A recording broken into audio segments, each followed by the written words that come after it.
Good morning, everybody.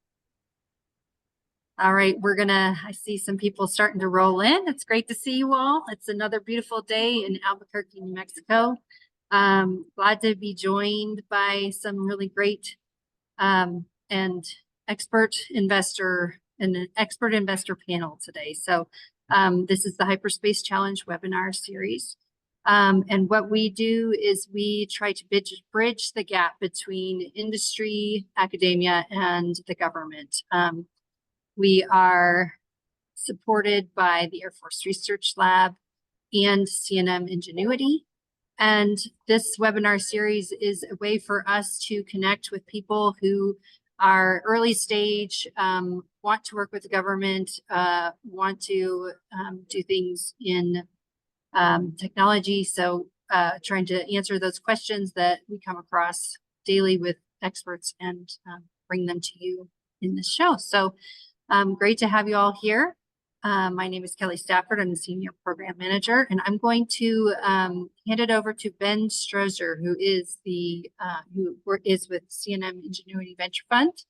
And he's going to take the show from here. It's great to see everybody. If you all would just tell us hello and put where you're from in the chat, that'd be great. Awesome. Hi, everybody. I'm Ben Strozer. I'm with Ingenuity Venture Fund. We are a early stage enabling space technology fund here in Albuquerque, New Mexico, currently raising Fund 2. And now let's hear from our esteemed panelists. Let's start with Sydney. Hi, everyone. Sydney Nakahodo, founder and general partner of Saldor Capital. We are a VC firm in New York City that invests in space technologies. We primarily focus on pre-seed and seed stages and do some follow-ons too. When you talk about space, it's not only rockets and satellites, everything that's part of the space value chain. I'm also an adjunct faculty at Columbia University, focusing on international affairs and public policy. Great, thank you. And Nick, you want to give an intro? Yeah, thanks, Ben, and thanks everybody for joining. So Nick Snote here, VP at Marlins Pike, work on our deal team, and we invest in seed through B stage companies, primarily in 4 main verticals: aerospace, autonomy, cyber, and AI. And we typically like to focus on dual use technologies that can solve for critical national security applications, as well as commercial use cases. Great, thank you. And John. Good morning, everyone. I'm John Richmond, calling here from the Dulles, Virginia area. I'm an investment manager with Lockheed Martin Ventures. I cover our investments on behalf of our space business area, as well as our missile and fire control business area. Background is an active duty Air Force officer. I'm now a reservist at the Defense Innovation Unit. But with Lockheed, we're a strategic corporate venture capital firm. Although right in the center between a financial and strategic, we have both metrics. We're an early stage investor, although we've done some deals later stage as first investments. So we prefer to be in seed or Series A, and then we'll do follow-ons as it makes sense for the corporation through C and D and later at times. And we'll be able to tell you a little bit more about the verticals if we get into those. Nice to meet everyone. Amazing, thank you. So today we're going to be focusing on types of funding rounds, what those look like. So part of the assumptions for everyone on the call to know, this is not about technical diligence. This is once you've moved past that stage and you're really into, is an investment going to be made? And so we'll start off kind of focusing stage specific, looking at early stage funding rounds. We'll give this one to Sydney. Sydney, could you kind of just break down quickly the key differences between a safe note and a convertible note for us? Absolutely. So that's a great way to get started, because I think it's important to level the playing field. And I know that some of you are more experienced, some of you are approaching fundraising for the first time. For assuming that you're pitching a VC, most likely you're talking to very sophisticated investors. My suggestion for you is that to get prepared in order to be able not only to understand what the terms are, but also to show that you've done your homework. And one way to get started is to differentiate convertible notes, and safes, because those are the two primary instruments that early stage VCs tend to focus on and to prioritize when they are deciding to make an investment, right? They pretty much are the same thing, just the terms are different in the sense that safes are much simpler, because and going back into the origins of a safe, Y Combinator developed a safe instrument in order to simplify in the investment terms for both founders and also for investors. So it's standardized the key terms in order to make things much easier for everyone, right? Convertible notes are debt instruments with the idea of converting your investment at a priced round. And it has terms that include, for example, maturity and interest rates. But now here's something that nobody talks about, but everybody assumes that even if it's a debt instrument, investors will never go after you if things don't go as expected, right? There are two main terms, and we can discuss this at length later on, that you have to focus on when you're discussing investment, particularly through a safe. The first one, it is your valuation, and when you talk about valuation, it's a cap that is put on the terms. You might hear about uncapped terms, and that's probably not what we tend to see in most negotiations involving professional investors. And the other one is a discount that's applied when there's a down round.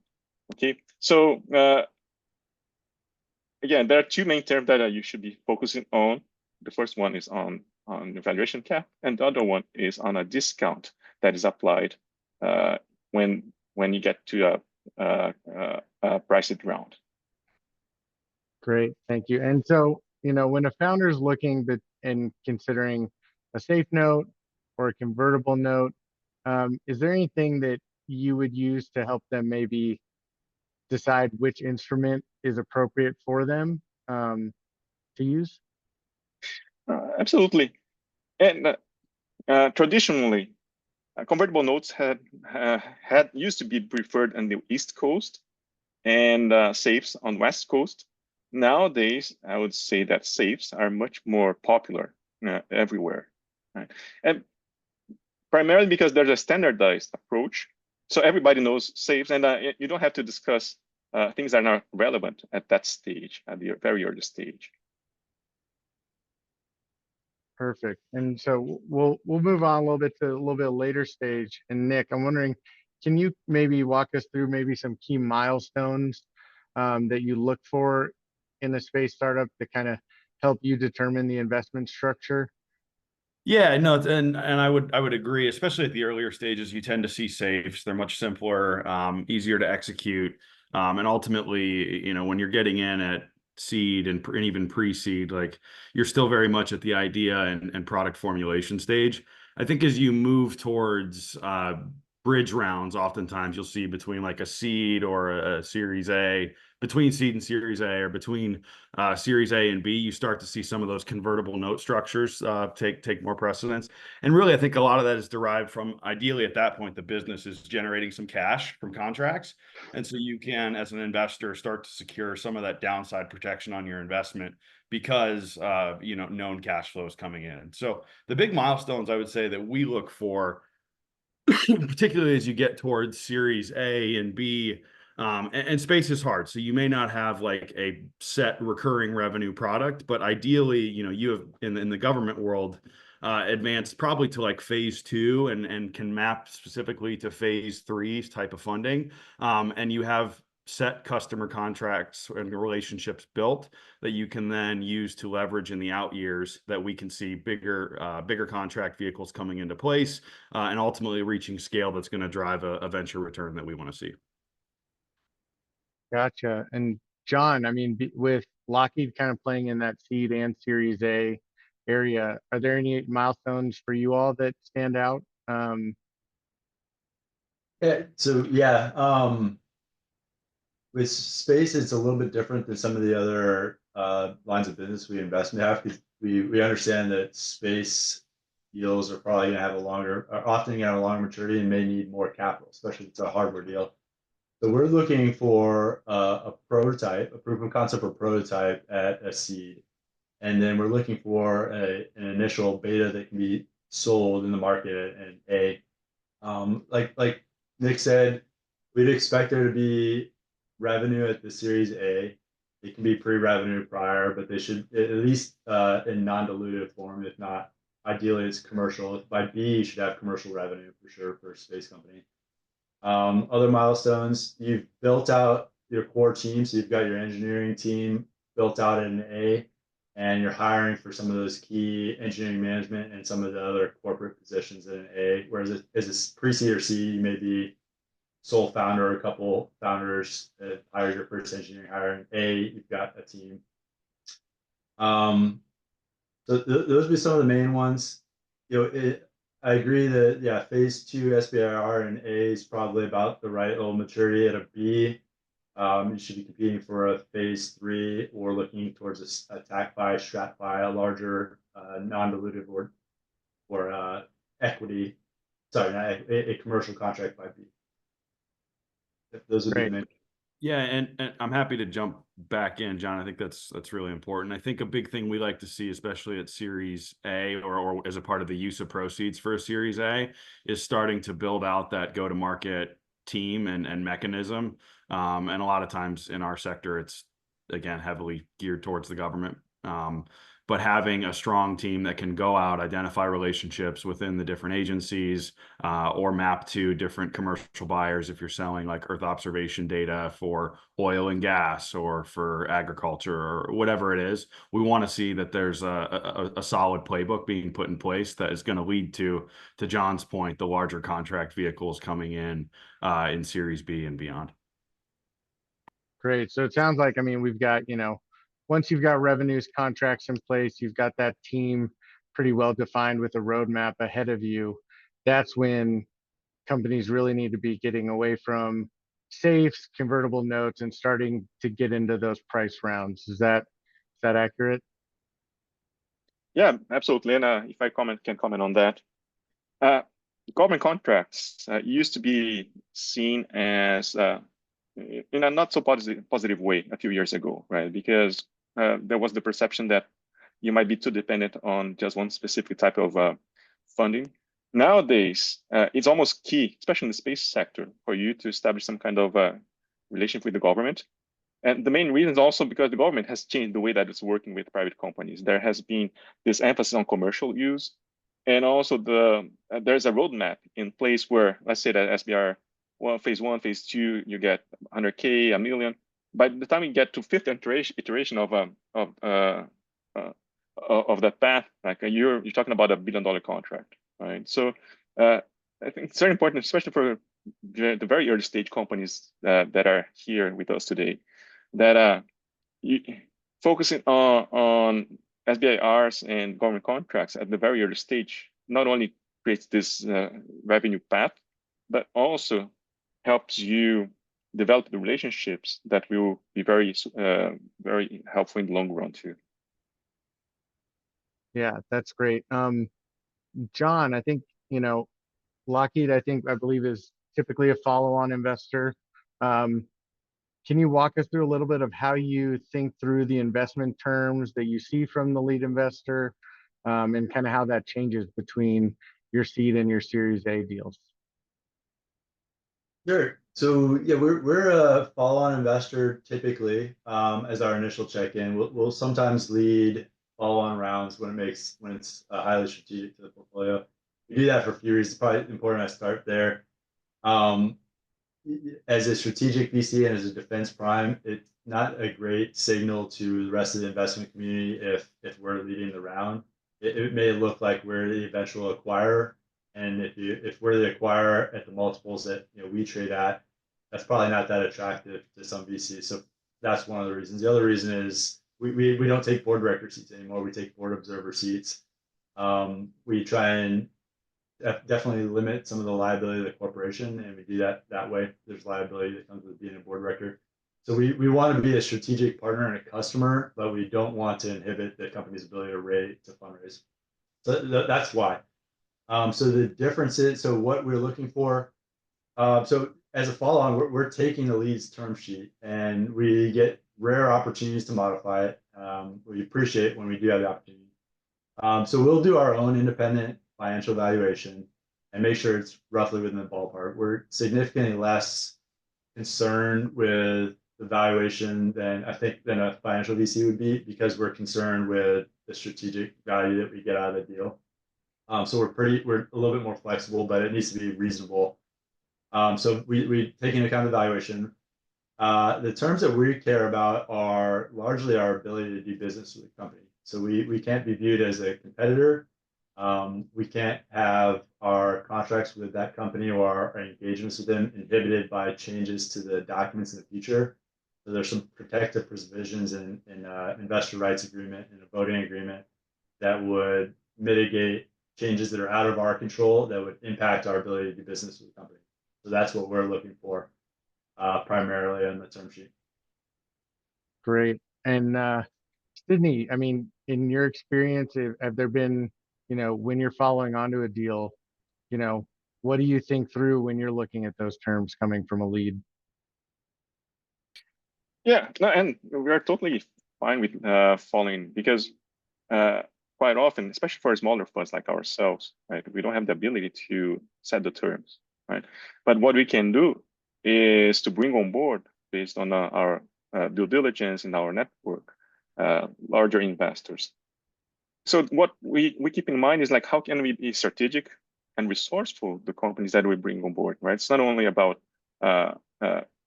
taking advantage of a great opportunity, but also how can we make a difference for the companies that we decide to invest on.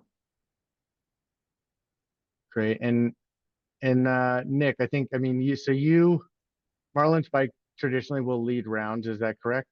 We'll lead and follow. Sorry, I should have clarified that. I mean, what I would say, the big thing we're very sensitive on is, valuation and the timeframes that we look for. So, if we're a seed stage company that we're going to invest, we're probably looking for 10 to 15x over, roughly a 10-year time horizon. For Series A, I'd say in A and B, anywhere from 4 to 8x, probably over a, and obviously higher in the A's, but probably on a 6 to 8 year time horizon. Later stage deals, I'd say 2 to 4x in 2 to 4 years is pretty much what we're targeting. And so the big thing we want to weigh when we work with the founder and setting terms is identifying what we think is a reasonable valuation for us to be able to hit that, while then looking at the dilution that both we and the investor and the founder is going to have to take along the way. So, Carter's got some great statistics out there on how much founders typically give away, but if the founder is giving away 60% of the company by the time we reach the end of the seed stage, maybe the incentives aren't going to be there. So it ebbs and flows, I think, over time. Obviously, with market dynamics, I think valuations have reined in quite a bit over the past, call it 24 to 36 months, which is very beneficial to us. But it's very much a dialogue back and forth when we're setting that floor. And I think the thing with VC and funding in general is, one bad round can really, significantly impact the future prospects of that fund when it's overvalued and it has to be recapped. VC is a momentum game. And so working with your lead investor and coming to a reasonable valuation that in a partnership that aligns those incentives for us to make our return, but you for the founder to be obviously incentivized to work towards what you're striving to. That's really the crux of the conversation. I think that's you want to spend the most time with when you're negotiating with people like me. Yeah, I mean, I think that leads right into the next section, right? How do we avoid pitfalls when fundraising? John or Sydney, do you guys have anything to piggyback on what Nick just said? Yeah, so some pitfalls, if depending on how the business is doing, if it's struggling at that point in time when you need to raise funding, you may be tempted to offer extremely good terms to the investors, and you may absolutely need to just to secure the funding. When that happens, whatever the best that you gave someone is what you should expect your future investors to want. if you happen to give out above a 1x preference or participation, you should expect that the future investors will push for that.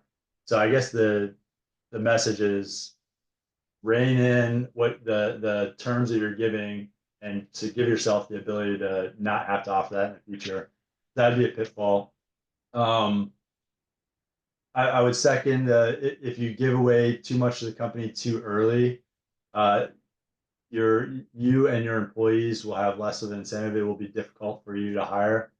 Along those lines, if you have a too small of an option pool to start, and we would be negotiating with you on this, but too small of an option pool will limit your ability to incentivize good talent to come in, forcing you to create a new option pool and dilute your investors midway through a round, going into the next round. So there's just some, I guess our advice is you want to lock in and complete the financing round as few closes and as little back and forth as possible after the round to get to that next round. The more that had to happen, the longer it drug out, those would be pitfalls that investors would be looking at and wondering what happened throughout. Yeah, I totally agree with John and Nick. Yeah. Most important thing is to come prepared for discussion and do your homework. There's a great program put together by the National Venture Capital Association, NVCA, primarily for emerging managers, but also founders would greatly benefit from attending capacity building initiatives like that. Because then you understand like what you're negotiating, right? It's not only about putting a number and okay, it's too high or too low. It's much better to be flexible on terms in order to attract a great investor that will help you in the long run than trying to bargain with someone that is not going to be on your side when you need it the most. Right? So my biggest pitfall is being strategic about who you want to bring on board and not focusing too much on figures. Great. Thinking a little bit back to, your early stage companies and the, safes, convertible notes. When we look at those, how do those influence the dynamics of future funding rounds as you go towards that Series A and you get that traditional priced round? Leave that to the floor. If Sydney, anyone wants to take that. I think Nick, you unmute yourself and yeah. I mean, I think generally, I don't know that I've ever actually. I don't think we've ever done a deal in a convertible note before, before the we have convertible notes. I think they are much less in vogue than they used to be. I think there is potentially there's some value in them in this sector, maybe in particular, where you have potentially chunkier cash flows coming in from the government via a lot of these non-dilutive mechanisms. It can be a nice incentive to, for us to be able to protect the investment or the downside. But ultimately, I would echo, I think, what John said, which is, oftentimes less is more. We do not want to be in the business of professional fundraising. I mean, there's an entire industry on Wall Street dedicated to that. I think we want these rounds to be as ideally, especially in the earlier stages, as simple as possible, so we can give founders the time and material that they need to go and execute the vision. That's what I would say is the most important thing in those earlier stages. Sydney, do you have anything to add? Sorry, John, if you want to go first, and then I'll. Thanks. A couple of things. So if the convertible note round is so large that it's going to look like your next financing round, then when it converts, it's the investor is going to be looking at the post-money valuation. And even if the pre-money prior to that price round is fairly low, if there's a large conversion event that's happening, coming in with that new cash, ultimately they end up with a smaller stake. So, so the convertible notes, we see them used as bridge most often to get to the next round. When startups need to use them to effectively replace a price round because they weren't able to find a lead, that's a little bit of a red flag. And so we it's tough for us to come in on a very large convertible note when we're not getting equity upfront. So we prefer price rounds. Our next preference would be convertible note, and then safe for us. And then the other kind of point that we look out for on the notes and safe is what happens to future convertible instruments that happen before a price round. Are they included in the denominator used to calculate the conversion event? These days, for some companies in the last 24 to 36 months, as Nick said, there will be multiple note rounds potentially prior to a price round. And as an investor, obviously, we like to see that the all of those future shares are included in the denominator and not excluded, which they typically are in a safe and not always are in a note. Future convertibles will be included in the denominator at conversion of the safe, but not always in a note. Yeah, I could comment that, but I think in the interest of time, yeah, we can move on. All right. Well, as we'll go back to John here, and we'll hear from everyone probably on this, since everyone is a follow-on investor, or does at times. How can an entrepreneur ensure that the term sheet they get from a lead is going to work with those co-investors that they've been having conversations with and going through the diligence process? Yeah, so that's a good question. Because let me start off. Why is that a good question? Because you're off trying to find a lead investor. That's the most important thing to get an initial term sheet. Ideally, you have competitive term sheets, but that lead investor, depending on who it is, may be putting in. There should be the largest check as the lead, but they may not be a majority of the round. And in space deals, often it's not a majority of, say, a or a B round. And so you're going to have to go attract multiple follow-on investors or additional investors, either from your insiders or new money. And so you want to be able to ensure that the terms that you set here with the lead are going to be attractive to the rest of the audience. Probably going to be the bulk of what you have to raise. So for Lockheed, we appreciate being able to see the term sheet when it's in draft, especially the deal documents when they're in draft, to be able to weigh in on some of those things that I mentioned. The provisions that allow us to do business with a company, the provisions that keep us from being a competitor, and then some standard reps and warranties. Certainly, those need to be included, so you're not going back to your counsel. But I encourage you, if you have a couple other of your big investors in mind, you may consider socializing the terms with your lead's permission, and the lead may value that as well, because they're incentivized to help you find co-investors, so their money is not kind of tied up waiting for a round to close. So I guess the advice is socialize it with a relatively decent audience, but not all of your smallest investors. You don't want to have to field changes and comments from dozens of potential investors, maybe your 3 biggest. Yeah, I'm happy to jump in on this one as well. I mean, I think John's spot on, and I think the thing about the venture community is it's small, it's insular, and it's a tight-knit community where we have friends. John has friends, Sydney all has friends that we like to work with. It's really as simple as that. And you look at the way that a lot of these deals work is there'll be a cohort of 4 or 5 funds that work pretty closely on a lot of different deals.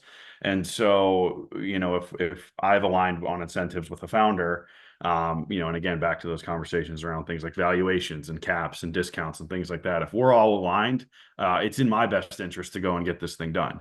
And so, to John's point about, shopping it to other large investors, especially the strategics and the corporates, they do have a lot more stringent, requirements that they have to meet as a part of the corporate governance process and the public markets. But for us, when we're aligned on terms, then I think we are aligned to help you get that round done. And so, taking it out to the cohort is a big part of, I think, we view as our responsibility as well.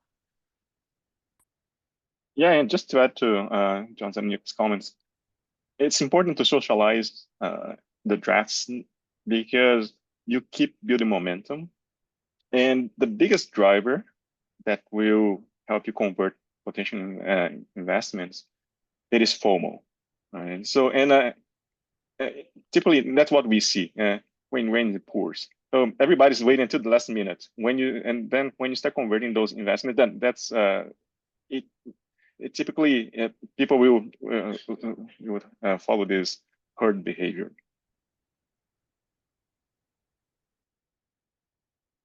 Perfect. You know, I think it kind of leads right into the next section. You know, when we think about negotiations, you know, what are some insights and tips you can give entrepreneurs to kind of effectively negotiate rounds, you know, without jeopardizing future rounds or relationships with investors? You know, what are some best practices? Yeah, maybe I can start with that. It might take time to convert a potential lead. And so the sooner you start talking to potential VCs and investors, like the better, even if you're not ready to receive investment from them, like you're going to be on their radar. I would say that if you want to close around quickly, and the best way to do it is to bring a well-known VC that everybody follows. So that's the ideal scenario. Easier said than done. But it's very good to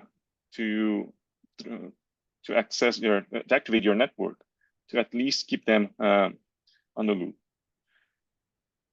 Don't underestimate the power of smaller VCs, because quite often, especially specialized VCs, that other funds tend to rely on to help them on due diligence, and because they have the boots on the ground, they know what's going on before everyone else. And that's what a trend that we're seeing with the micro VCs, and that's how they can punch above their weight, because they are so focused on a specific field that they tend to know better than journalists. And maybe one last piece of advice, it is try to get an advisory board as soon as possible to help you, to guide you through the process. Even people that can serve as sounding board, quite often people who went through this process before, and people who can vouch and protect you, especially when you're dealing with investors that might be willing to take advantage of your situation.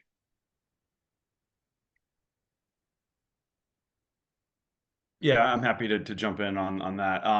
A big thing for me, and it's probably pretty cliche, is transparency. If you want the process to go fast and want to have a very robust but effective negotiation, the more transparent you are as a founder about the product, and assuming for this conversation we've made it past the technical due diligence, the product works, you've got a great product built and ready to go. Having a real candid conversation around, okay, what do the next 12 months look like? What do the next 24 months look like? Because I think you'll find as a part of that negotiation, or at least the way we like to do those things, is a lot of times we'll give you very free, unsolicited advice, and maybe even build a budget in parallel with you as a part of this process if we're going to lead something, because we need to have confidence that we can take this out to people that we trust, who may also put money into this round, that there's a solid plan here. So I think the more transparent you are with, once you've kind of had those initial conversations and you build the rapport with who you think you want to be the lead, in a lot of ways, they're your biggest cheerleader as you go out to do these rounds. And so I think that is a big dynamic that we look for if we're ever going to step forward and lead a round, as a founder that we can get behind, who wants to work with us like that. To add just a couple of things to Nick's sense of transparency, I agree, important. And basic negotiation, understand the terms that are most important to you and the ones that are least. And by being transparent with the ones that are most important, you can show the investor where there's some flexibility and room to negotiate. And it may turn out that those ones that are less important to you are important to the investor. And so you can certainly trade off on things that you wouldn't even have thought would move the needle for them by maintaining, maintain the position of the particular terms of interest to you. And then, the deal's not set in stone the way it's written. There are permutations and creative ways to give the investor some additional upside without, say, changing a term that would have affected that directly. Warrants or other mechanisms, maybe a longer time horizon on a note or shorter time horizon, things that won't necessarily change the valuation and impact that metric that's important to you, but can move the needle for investors. So that's my advice. That's all great and very helpful. I think, one thing I was curious about is, how does everyone on this call think about, milestone and funding tranches? Is milestone-based funding in the early stage as we get into later stage and the growth stage? What are your folks' thoughts on that? I can start with that. Honestly, you'd think that Lockheed as a corporate VC would see that a lot with some of the early deals. I rarely see milestone-based funding. I think my thoughts on it are that it doesn't make a whole lot of sense to structure it that way, certainly for the founder, but probably even for the investor in an early stage deal where you need to get the money in, you're trying to put fuel in the fire, you're wanting them to scale as fast as possible. Where it maybe makes sense is in a later stage or growth stage deal where you're generating free cash flow. You can pay your bills. This is growth funding. It's aligned for a specific thing. Maybe you're building a new facility or you're putting out a new product, and it's not for the scaling of your team, the rapid growth. It's more for make this big needle mover, momentum shifting change in your business that can align with a tranche of funding. But I rarely see it. Yeah, I'm spot on there, John. I don't think I have ever seen it really in the early stages, and I honestly, I would say, nor would I want to. I think, again, back to the point about this being all about momentum. Like if we've settled that we're going to do the deal, like I think we'd rather just get the deal done. To John's point, in the growth stage, I think you can see that a little bit more. But even then, you're probably then getting into more complex instruments around debt, and things like that, then that probably makes a lot more sense for those people. I do think in this space in particular that venture debt is an interesting instrument that we've been thinking about more. Is it valid for us to go out and team with a couple venture debt shops and look at, because those guys, if you've got a $5 million loan, small interest rate percentage on it, but you've got 30 million in a TAC-FI coming in, like there's ways that those guys can get their cash back pretty quickly, and could pour some additional gas on the fire in terms of us to accelerate growth. So we are starting to think about that. But as far as direct, like milestone 1 means X amount of dollars, milestone 2 means X amount of dollars, I think we would prefer to stay away from that. Yeah, same here. At the very early stage, pre-seed, the only milestone that you're looking for is actually something that you cannot build, which is our track record or your background. You're investing in people, you're investing in founders more than the idea, more than technology. At the seed stage, I would say that we tend to focus a little bit more on market validation. Still, not so much on the technology or any kind of. We don't even expect an MVP at that point, right? So it's hard to talk about milestones because at the very beginning of this roadmap, there are not too many concrete elements for you to base on your decision on. It's a lot based on pattern recognition and gut feeling, to be totally honest.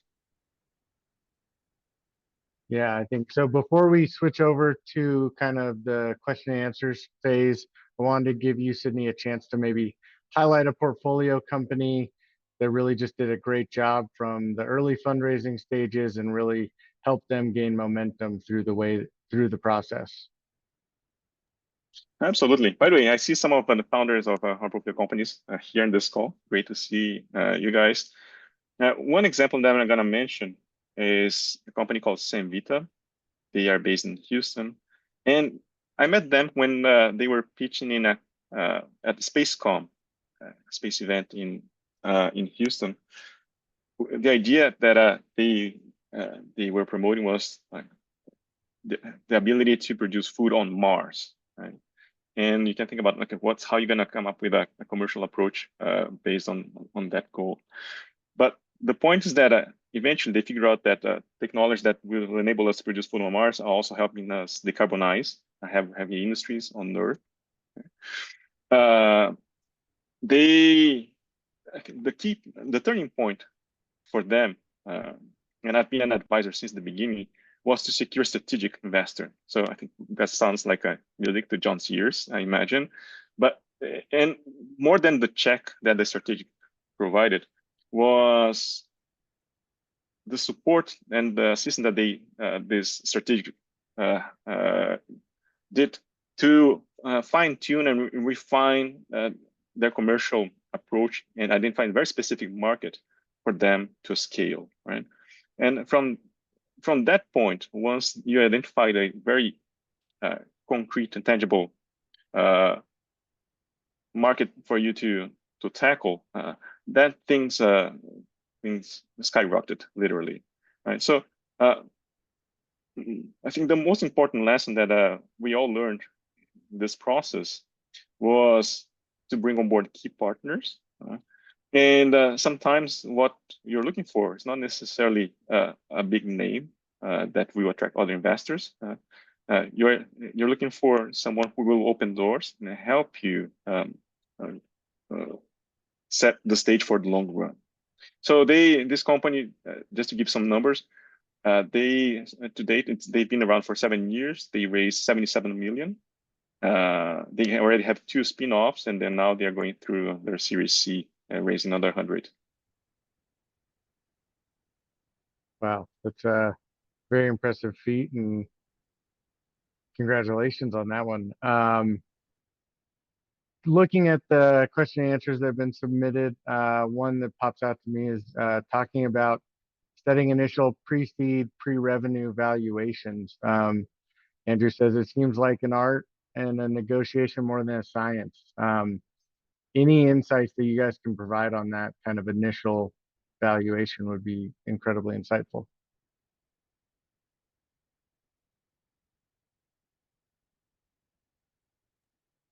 I mean, I can get started because that's our sweet spot. I would say that because especially the pre-seed, we invest in people. Your leverage with us will depend on your track record as a founder. So if this is your second or third startup and you're coming out with an exit, and then you have this something very, very tangible that back your story. Of course, we're going to be much more flexible. If you're a recent graduate that is developing something that's still at the PowerPoint stage, probably we would be taking a much bigger risk, and we would use some benchmarks on the current market situation in order to assess the opportunity. Yeah, I mean, I think at the earlier stages, it definitely is much more of an art than a science. To Sydney's point, you're absolutely evaluating track record. I think the big thing with valuation there is you can't set the floor so high that you're not going to you don't set yourself up for success in the long term. And I think, some ways to think about that is ultimately if 90% of companies in venture are going to exit via M&A, you start to look at what does the ceiling then look like? Okay, if most of those companies then are being acquired for sub $500 million at X amount of revenue multiple, backing into, okay, how can I set this floor where I as an investor can make my designated 10x for a seed stage company? Like that's the type of math that we would go through and the process that we would run. But ultimately, if there's a compelling enough vision and we think it can get the momentum and go out via a public market exit, like a Rocket Lab or something like that, then then there's wiggle room. But it's really coming at it from that framework is how we think about it, and then obviously working to align the incentives with the founder there based upon that vision.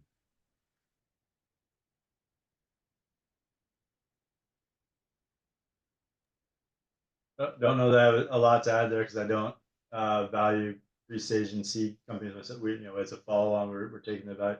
I guess if I were to do it for those companies, I would kind of use the process I use for a B or C and back it out, which is I'm looking at what the exit opportunities are, what the comps are for precedent and M&A transactions and public offerings, and saying, okay, if I think that they can get there, how much funding and how much time and raises is it going to take. Then I back my way down to a seed or the that early stage, and they have an amount of money they need to raise to achieve their goals. There's an amount that I need to get, an amount of equity I need, and an amount that makes sense for them to give up at that stage. Say it's 30 or 35% of the business for that initial check. And I kind of back it out that way. So the actual valuation would not be based on revenue or EBITDA, which is how I would do it, multiples in a later stage.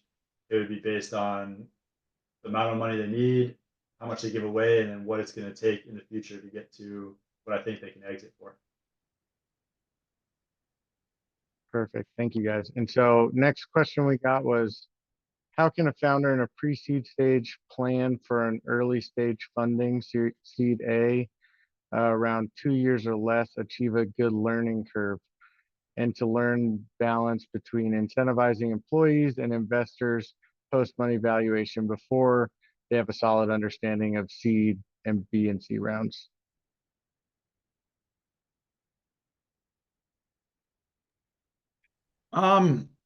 I mean, I think the best thing is go to your network of peers, and look at what similar folks in your industry have done. I mean, everything is moment in time based, and so the deals that happened in 2018 maybe not as relevant for what has happened today in terms of what percentage they gave away, what was the price, and things like that. But doing some of the research around, what was given away at the average stage. Like I said, going back to Carta, they put out a lot of good statistics about that. And then kind of spot checking that with your peers, I think will well arm you with, the knowledge that you need to have a good conversation or a starting point with your VC.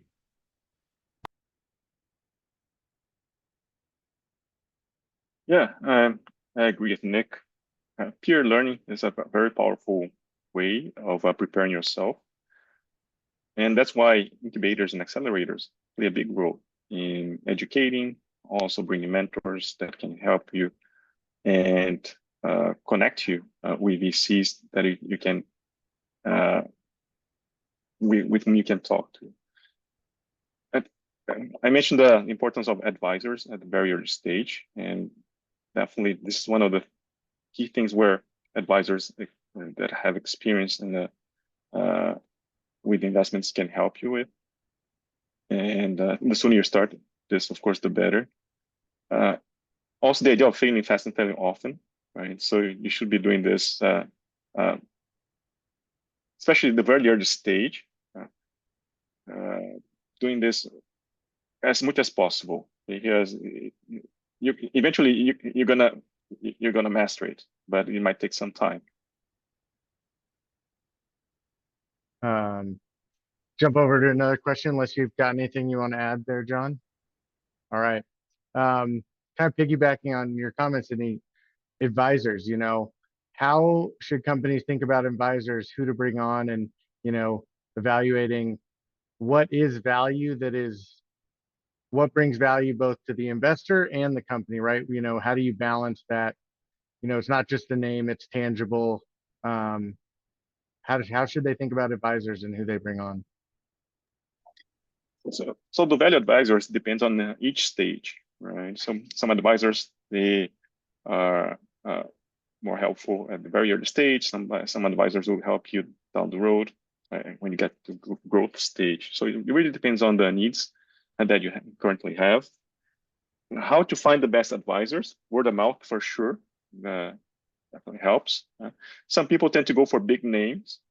I would say that between a big name and somebody who's less well known, but is more hands-on and is gonna pick up the phone and talk to you when you need it, definitely go for the latter.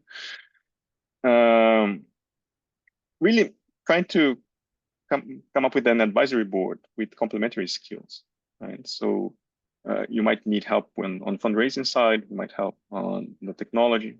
You might need an advisor that will open doors in the industry.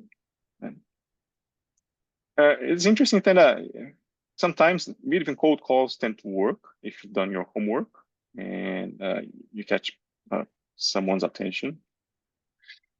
So there's no one straightforward way to identify the the best advisors. It really depends on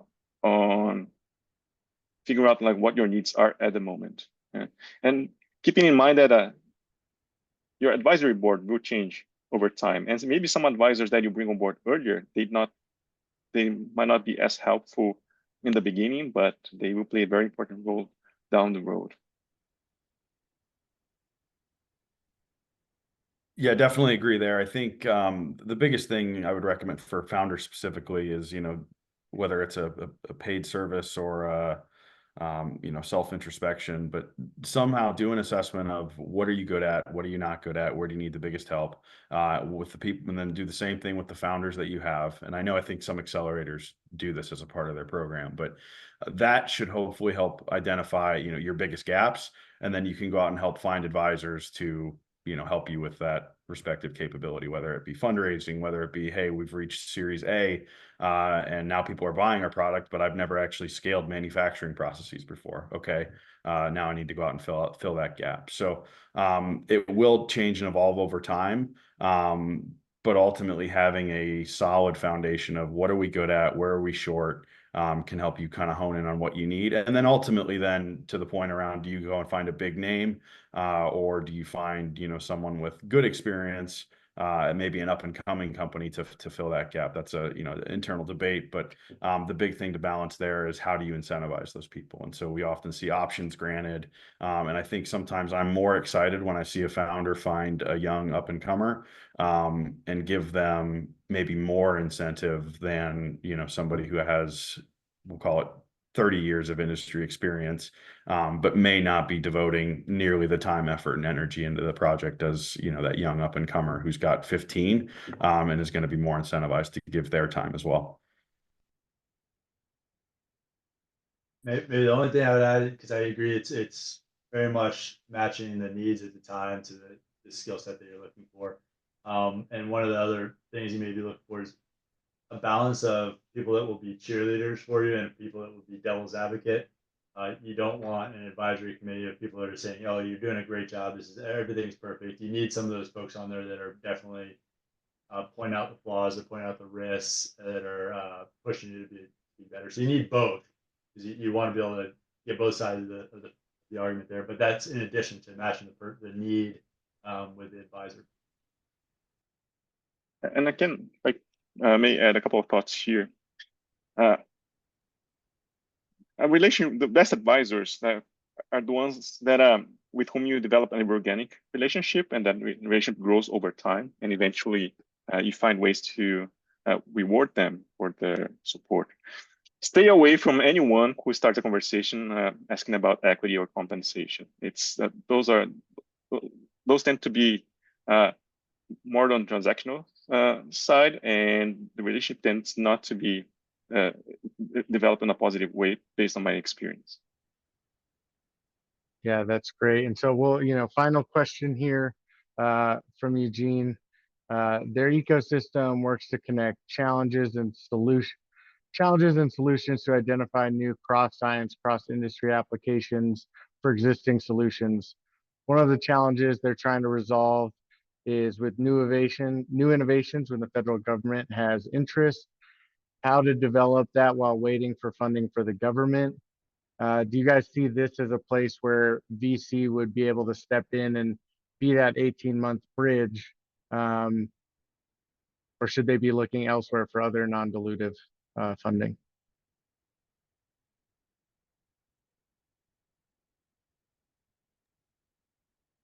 Yeah, in the one line that I heard about it, it would be, it sounds like a tough thing for a VC to invest in, because from what I gather, more of a services oriented business than a deep tech, tangible software or hardware product that's easily scalable. And that's kind of what I think a lot of VCs are looking for, is a technology that scales. So if that's the case, then you'd probably want to be looking for more non-dilutive or 1099 service type contract consulting. If I got that wrong, then perhaps it is a candidate for venture investment. From Eugene, he said it would be hardware in this scenario. But I think the emphasis there, right, is this something that's scalable with the venture capability and market there, probably being a large driver. Nick? Yeah, I think that would be don't know enough specifically about the product to say whether or not it's something we would back, but ultimately, yeah, we're going to look for high market growth, big market, and really is that product something that can dominate. That's the story of VC, is those 4 or 5 winners, the Facebooks of the world that everybody in Silicon Valley backed, years ago, and or SpaceX, et cetera, that dominates within their respective market. As far as other avenues beyond VC, obviously DoD has tons of research, but it sounded like there was an agricultural component to it, if I heard it right. Which in that case, there's definitely, DEA, that looks at some of that stuff. There's Department of the Interior, Department of Ag, that they have some research grants and things like that as well too. All righty, well, that brings us back, and so I'm going to pass this back over to Kelly. All right, guys, thank you so much. That was great. So we still have another segment of this program, so don't tune out yet. But we are, I just want to close out because we're going to stop recording. But hang on, don't leave. We have, yes, we have 3 people here to pitch for you. So, and we need your votes at the end. So, I just wanted to let you all know, I am currently doing some customer discovery for Hyperspace Challenge. And so just looking to speak to companies exactly like you guys and just find out what are your experiences with government contracting, what, obstacles have you been facing, what's worked. So we put in the chat a link if you want to book some time with me. Feel free to do that. I would love to speak with you.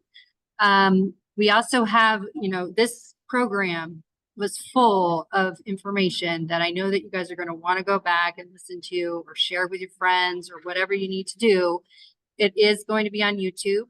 We also have it on our website as well. And we're putting those links in the chat as I'm speaking. So go follow those, and, you can subscribe to our YouTube channel so you'll be notified every time we post one.